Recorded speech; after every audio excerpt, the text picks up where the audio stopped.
प्रयागराज में आस्था का महाकुंभ चल रहा है और ये बताया जा रहा है कि करोड़ों लोग जो है यहाँ पर आस्था की डुबकी लगाने पहुंचेंगे। भारत के 13 जो अखाड़े हैं वो भी यहाँ पर मौजूद हैं और इसी में एक सबसे महत्वपूर्ण अखाड़ा है किन्नर अखाड़ा। इसकी आचार्य डॉक्टर लक्ष्मी नारायण त्रिपाठी हमारे साथ मौजूद हैं। बहुत स्वागत है आपका आचार्य जी भारत समाचार में। नमस्कार। ओम नमो नारायण। जय श्री महाकाल। 13 अखाड़ों की जिस तरीके से मैंने बात करी, तमाम अखाड़े होते हैं, निर्मोही हैं और दिगंबर हैं। आपके अखाड़े को लेकर एक अलग ही चर्चा रहती है कि चाहे समाज कार्यों की बात करी जाए या फिर अन्य कार्यों की बात, तो आपकी क्या महत्ता रहती, थोड़ा-सा अगर हमारे दर्शकों को आप बताएँ? जिस तरीके से गोस्वामी जी ने लिखा था और जो बात है, देव दनुज किन्नर नर श्रीनी सादर में जहीं सकल त्रिवेणी। तो किन्नरों का अपना वजूद रहा है, किन्नरों की अपनी परंपराएं रही हैं, किन्नर का अपना अस्तित्व रहा है। तो जिस तरीके से सभी आते हैं, देवता नाग मनुष्य सभी सभी लोग आते हैं, इस साधु संत महात्मा अघोरी नागा सभी आते हैं, उसमें किन्नर भी आते हैं। इस और माघ के स्नान का, महाकुंभ के स्नान का एक अपना महत्व है। ये जो कुंभ होने जा रहा है, ये ज्योतिष गणना से 144 ईयर्स के बाद है। मतलब लिटरली 1.5 सेंचुरी के बाद ये आ रहा है और इससे सुंदर और कुछ नहीं हो सकता। और मेरे हिसाब से जो कॉस्मिक एनर्जी है, जो अलग दिव्यत्व है इस कुंभ का, वो चरम सीमा पे है। मैं अनुरोध करती हूँ कि आपके प्लेटफॉर्म से, भारत न्यूज़ के प्लेटफॉर्म से, कि जितने भी लोग मुझे सुन रहे हैं, देख रहे हैं, आए इस कुंभ में, आए 2025 के महाकुंभ प्रयागराज में आए और अपना ज़िंदगी का एक अलग अनुभव लेके जाएँ और अपनी एनर्जीज़ को एक अलग लेवल पे लेके जाएँ और अपने आप को आप ऊर्जा से भर के लेके जाइए यहाँ से। आचार्य जी कई जगहों पर पहुँचा, कई अखाड़ों से मैंने बात करी, क्या विशेषता होती है? और अगर किन्नर अखाड़े की हम बात करते हैं, इनकी विशेषता क्या होती है? कैसे पहचान होती है? आई डिडन्ट गेट यू दो।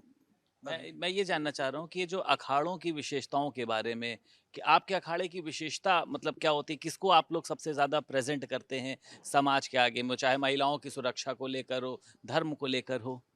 नहीं, हम तो महिला की सुरक्षा के बारे में बात करते हैं, हम जेंडर इक्वालिटी के बारे में बात करते हैं, हम नॉन डिस्क्रिमिनेशन के बारे में बात करते हैं, हम समरसता की बात करते हैं, हम पूरा समाज, एक पूरा विश्व एक कुटुंब है, उसकी हम सोच पे हम चलने का प्रयास करते हैं।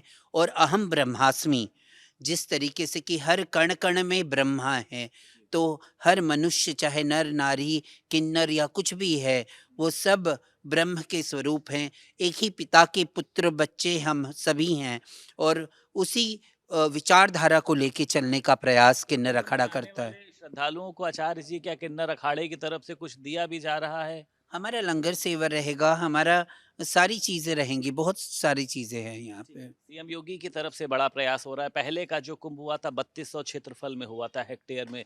इस बार लगभग 4000 हो रहा है। आप किस तरीके से इसको देखती हैं? नहीं, मेरे हिसाब से कि जैसे आबादी बढ़ती है वैसा कुंभ भी बढ़ना चाहिए, जी। है ना? हम आबादी इतनी बड़ी और कुंभ इतना कर लेंगे तो कैसे होगा? तो जिस तरीके से क्षेत्रफल बढ़ रहा है, सब कुछ बढ़ रहा है, तो साधुवाद है कि सरकार हर एक चीज़ के बारे में सोच रही है। ये दिव्य, भव्य, सुंदर एआई टेक्नोलॉजी, डिजिटल हर रूप से ये कुंभ है। अच्छा, और सुरक्षा के नज़रिए से भी, हर तरीके से सुरक्षा के रूप में भी बहुत सुरक्षित कुंभ है ये। अच्छा, विपक्ष आचार्य जी जिस तरीके से इस पे सवाल खड़े कर देता है, तैयारियां पूरी नहीं हैं, इसको इवेंट बनाया जा रहा है, सरकार द्वारा लोगों को निमंत्रण पत्र दिया जा रहा है।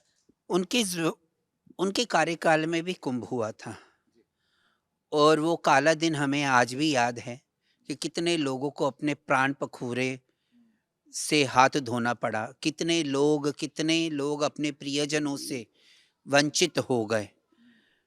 2019 का अर्ध कुंभ भी हमने देखा, बहुत सुंदर हुआ और 2025 का भी बहुत सुंदर, स्वच्छ, दिव्य, भव्य और सुरक्षित होगा। तो पहले वो कह कहावत है ना, सूप बोले सूप, छन्नियाँ भी बोलने लगे। तो आप लोगों को अपने अंदर गिरेबान में झाँकना चाहिए। जब आपको चांस मिला था, जब आपको ये मिला था कि आप ग्राउंड पे आके देखिए ना। देखिए आज भी मैं अपने अखाड़े में हूँ और काम हो रहा है। मेला अधिकारी बहुत अच्छे से काम कर रहे हैं, विजय किरण आनंद जी। योगी जी के नेतृत्व में बहुत सुंदर कुंभ हो रहा है। प्रधानमंत्री जी के प्रयासों से बहुत भव्य कुंभ हो रहा है और इस पे अंकुश लगाना बहुत आसान है। और हमसे अच्छा कौन जानता है कि अंकुश का मतलब क्या होता है, पर कार्य करना मुश्किल होता है। ये सरकार कार्य कर रही है और उसका साधुवाद है। आचार्य जी, मैंने कुछ अखाड़ों के महंत महान मंडलेश्वरों से भी बात करी।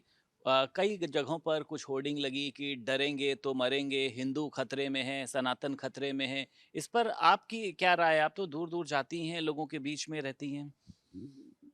मेरे हिसाब से हम कोई खतरे में नहीं है, मानसिकता है। जी। हम क्यों खतरे में रहने लगे? अगर हम खतरे में हैं तो दूसरे को खतरे में कर देंगे। जी। हमें कोई खतरे में रहने की ज़रूरत नहीं है और बहुत सारे पर्याय हैं अगर हम खतरे में हैं।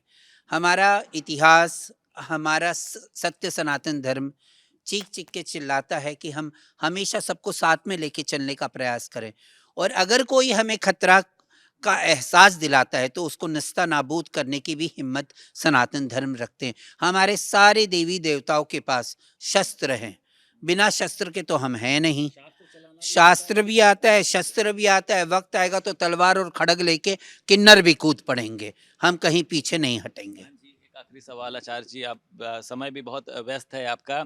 योगी सरकार को अगर हम देखते हैं, दूसरा इनका जो है कार्यकाल है, आप कितना प्रभावित हैं? तमाम मुख्यमंत्री इसके पहले भी हुए, हालाँकि इनकी छवि थोड़ी-सी अलग रही, आपने देखा अपराधियों के ऊपर कार्रवाई करने की। तो आप कितना इसमें आपको लगता है कि एक बेहतर मुख्यमंत्री के रूप में वो काम करें? नहीं, क्योंकि बहुत बेहतर मुख्यमंत्री सेफ्टी है। हम कितने भी आभूषण पहन के रात को 12 बजे भी कुंभ क्षेत्र में निकल जाए, कोई हम पे हाथ डालने वाला नहीं है। हम लोग नारी रूप में हैं, हम ज़्यादा सुरक्षित महसूस करते हैं। अब नोएडा वोएडा के बाद मतलब मैं उस तरफ रहती हूँ ज़्यादा। एक ज़माना था कि 6 बजे के बाद लड़कियां घर से बाहर निकलना पसंद नहीं करती थी। आज लोग, हमारे घर की बेटियां 12-12 बजे रात को भी घर पे आ रही हैं। ये सुरक्षा है इस स्टेट में।